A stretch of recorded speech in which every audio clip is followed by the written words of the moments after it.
And what's interesting to me too is when someone dies in this country right now, they're not talking about the high blood pressure, the diabetes, the stroke. They say, did they die from COVID? We've been to hundreds of autopsies. You don't talk about one thing. You talk about comorbidities. Their vessels were narrowed. Their lungs were a smoker. COVID was part of it. It is not the reason they died, folks.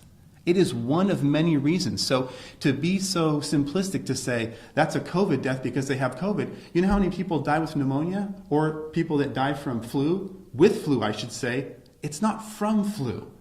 Their lungs were compromised by COPD. They had a heart attack 2 years ago. They have a weakened body. We aren't pressured to test for flu. But ER doctors now, my friends that I talk to say, you know, it's interesting. When I'm writing up my death report, I'm being pressured to add COVID.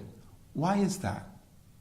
Why are we being pressured to add COVID to maybe increase the numbers and make it look a little bit worse than it is? I think so. So this is what I'm hearing from physicians I talk to in Wisconsin, New York, and everywhere. So you think that physicians are being pressured to make the numbers look worse than they are? They're being pressured to add it to their diagnostic list. And so where is that pressure coming from, in your opinion?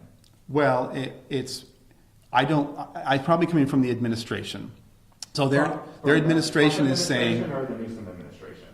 it's probably coming from the hospital administration. I didn't ask them specifically, but they said we're being pressured in-house to add COVID to the diagnostic list when we think it has nothing to do with the actual cause of death. You can't confirm that beyond